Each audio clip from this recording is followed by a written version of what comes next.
దావీదు, గొర్రెలు కాసుకున్నటువంటి దావీదు అంచెలుగా మొత్తం మీద దగ్గర కూర్చున్నాడంటే సింహాసనం మీద కూర్చున్నాడు.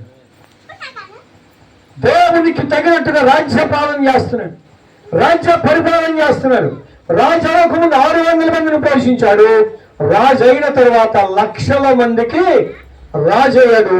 వాడి యోగక్షేమాలన్నీ తెలుసుకున్నాడు. తన రాజ్యములో అవినీతి కానీ, అన్యాయం కానీ, అక్రమం కానీ ఏమీ లేదు. జరగకుండా తను కాపాడుకుంటూ ఆ రాజ్య పరిపాలన చేస్తూ ఒక మాట అన్నాడు, నా కుటుంబము నిత్యం ఆశీర్వదించబడినట్లు అంటాడు. అంటే నిత్యం ఆశీర్వాదం కావాలంటే నీ కుటుంబం ఎక్కడ ఉండాలండి? దేవుని సన్నిధిలో ఉండాలి. చెప్పండి, ఎక్కడ ఉండాలి? చూడండి 84వ కీర్తన 4వ శరణం ఒక మాట. 84వ కీర్తన 4వ శరణం. నీ మందిరమునందు నివసించేవారు ధన్యులు.